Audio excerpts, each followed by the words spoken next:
Halo semuanya, perkenalkan nama saya adalah Adila Hitmila Nurista. Saya adalah mahasiswa S1 Keperawatan dari Sekolah Tinggi Ilmu Kesehatan Singkarulus. Saya adalah anggota dari kelompok Myasthenia Gravis. Ya, pertama-tama nama anggota kelompok akan dikenalkan oleh teman saya yang bernama Christina Salvira, dan Christina Salvira juga akan sedikit mengupas tipis apa itu Myasthenia Gravis. Sebenarnya Myasthenia Gravis itu apa? Jenis penyakit apa, komplikasinya apa, cara pencegahannya apa. Daripada kita penasaran, ya kan, pasti kalian semua penasaran kan, saya juga. Saya udah gak penasaran lagi karena saya udah tahu, teman-teman. Oke guys, daripada aku berlama-lama ngomong di video ini, kita lanjut aja ke Christina Salvira. Hai, saya Vira. Di sini saya akan memperkenalkan nama anggota kelompok kami. Yang pertama ada Adelheid, yang kedua ada Ayu Asnawati, Baby Bianca, saya sendiri Christina Salvira, ada Helena Gulo, selanjutnya ada Marta Cici, Piki Nadia Sari, ada Rania Kontronada, ada Yohana, dan yang terakhir ada Valentina Maria. Oke, selanjutnya apa sih Myasthenia itu? Myasthenia adalah melemahnya otot tubuh yang diakibatkan karena adanya gangguan saraf dan otot. Pada penderita awalnya mengalami kelelahan setelah beraktivitas dan akan membaik setelah beristirahat. Nah, jadi makin penasaran kan tentang Myasthenia? Yuk tonton terus video kelompok kami, karena kelompok kami akan membahas tentang definisi, tanda dan gejala, anatomi, komplikasi, tes diagnostik, patofisiologi dan patoflow, serta rencana keperawatan dari Myasthenia. Oke, selamat menyaksikan.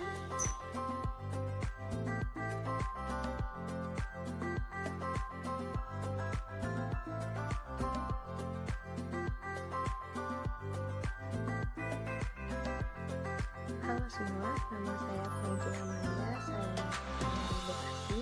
Di sini saya akan menjelaskan tentang definisi dan tanda serta gejala dari penyakit Myasthenia. Saya akan dibantu oleh Adi.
Kita akan bahas tentang Myasthenia Gravis.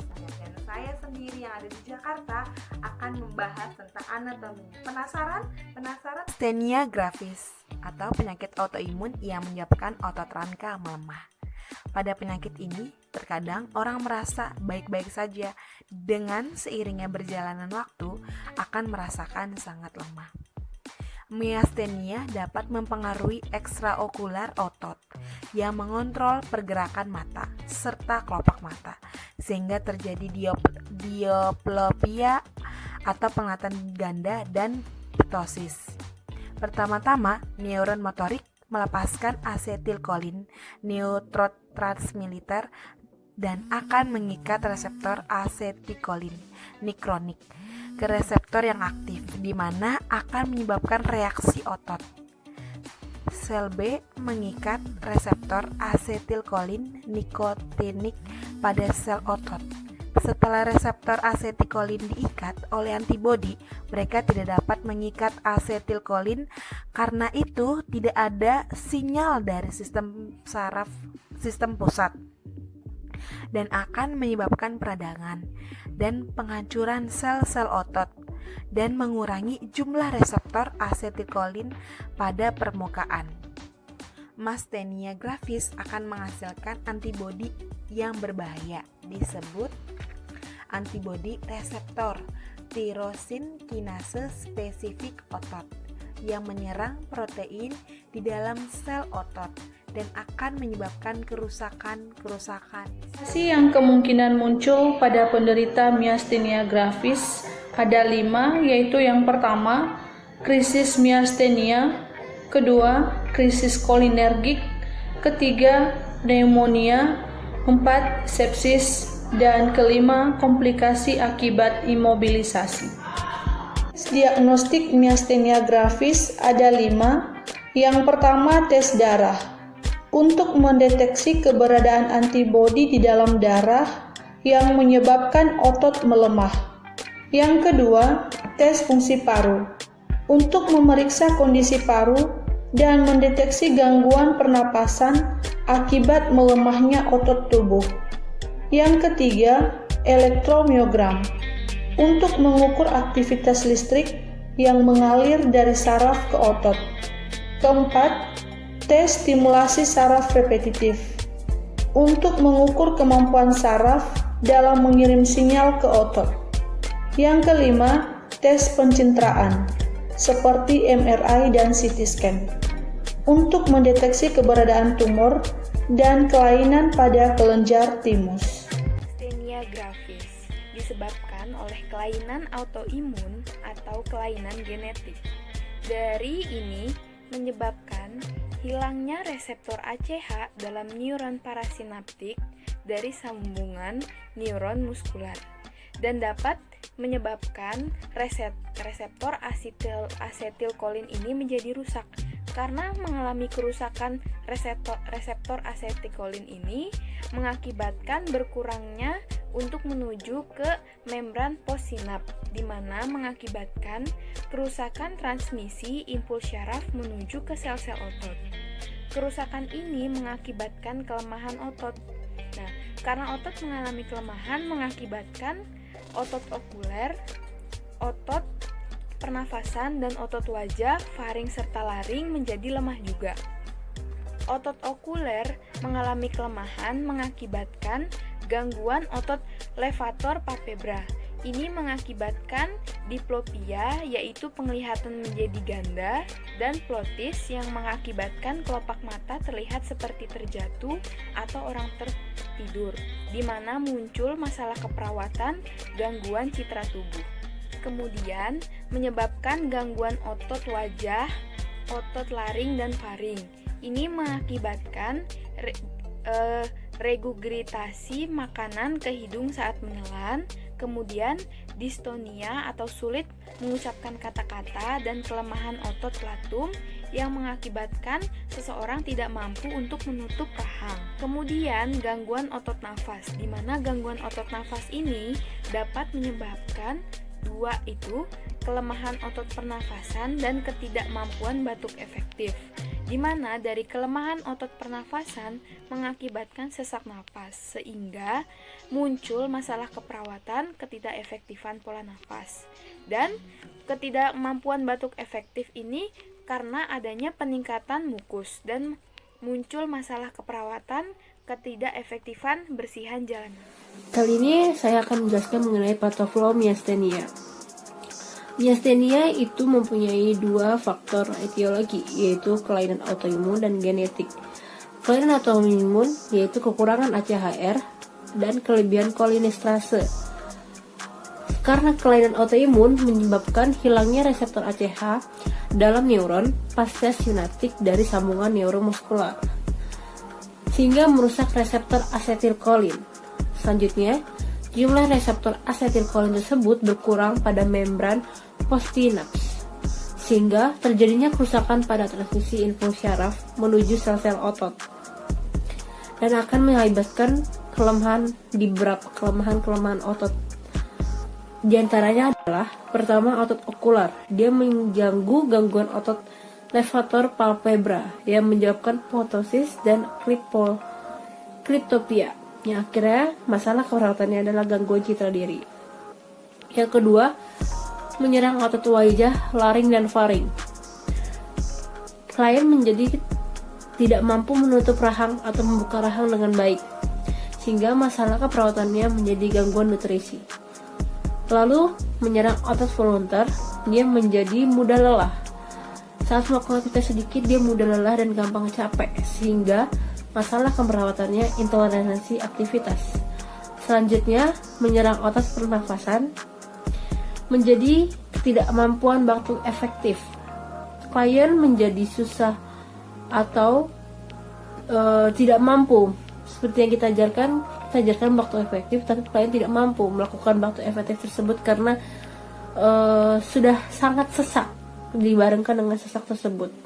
Akhirnya masalah keperawatannya adalah ketidakefektifan pola nafas atau ketidakbersihan jalan pola nafas. Sebagai seorang perawat, kita harus melakukan pengkajian terhadap pasien ataupun klien.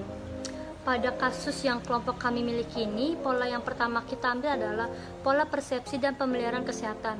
Di sini kita menanyakan bagaimana klien menjaga kesehatannya, bagaimana aktivitas sehari-harinya klien sebelum dan sesudah sakit. Apakah klien menggunakan obat-obat tertentu? Apakah klien memiliki riwayat penyakit sebelumnya? Tanda gejala apa yang sering muncul jika terjadi rasa sakit? Lalu, apakah klien tahu tentang penyakitnya? Dan bagaimana aktivitas sehari-hari yang berhubungan dengan riwayat sakit sebelumnya? Lalu, pola yang kedua kita ambil adalah pola nutrisi metabolik. Di sini kita menanyakan kemampuan untuk menelan. Apakah klien membutuhkan bantuan saat ingin makan? Dan berapa porsi klien bisa makan? Dan kebiasaan makannya seperti apa? Apakah ada makanan tertentu yang klien suka? Apakah ada minuman tertentu yang klien suka? Lalu di sini kita tanyakan apakah ada mengonsumsi obat-obatan seperti vitamin, dan apakah klien mengalami anoreksia, dan juga kita menanyakan apakah klien merasa mual, muntah, dan sulit menelan. Pola yang ketiga adalah pola eliminasi. Di sini kita menanyakan kepada klien adalah berapa kali klien berkemih, apakah klien membutuhkan bantuan saat ingin berkemih. Lalu karakteristik yang keempat kita ambil adalah pola aktivitas dan latihan. Di sini kita menanyakan apakah ada keluhan mengalami kelelahan saat aktivitas, apakah bisa melakukan aktivitas sehari-hari dalam memenuhi kebutuhan sehari-hari, apakah klien membutuhkan bantuan saat melakukan aktivitas, terus apakah ada keluhan saat melakukan aktivitas, dan apa yang dilakukan ketika klien mengalami merasa lelah setelah beraktivitas. Lalu pola yang kelima kita ambil adalah pola persepsi diri dan konsep diri. Di sini kita menanyakan apakah klien merasa malu terhadap penyakit yang ia derita sekarang, dan bagaimana pandangan klien terhadap dirinya sendiri. Lalu apakah klien mengalami penurunan tentang dirinya? Lalu pola yang kita ambil, pola yang terakhir adalah pola mekanisme coping dan terhadap stres. Di sini kita menanyakan apakah klien merasa gampang stres tentang penyakit apa yang klien tahu. Lalu, bagaimana cara klien mengalami stres yang datang? Lalu, apakah ada perubahan aktivitas? Lalu, apakah klien menjadi merasa penyendiri selama klien menderita penyakit tersebut? Diagnosa keperawatan. Kami dapat ada beberapa. Pertama, ketidakefektifan pola nafas berhubungan dengan kelemahan otot pernafasan.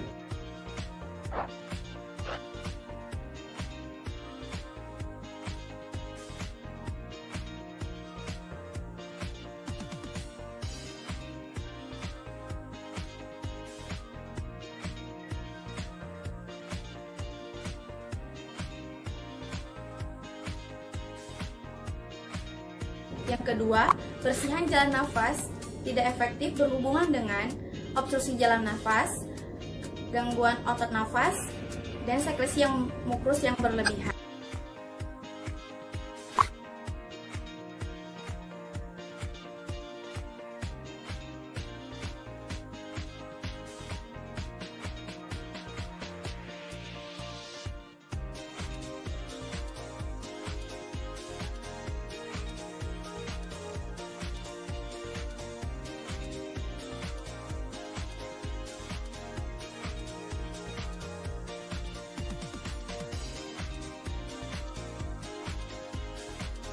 ketiga, nutrisi kurang dari kebutuhan berhubungan dengan intake kurang akibat tidak nafsu makan dan gangguan menelan.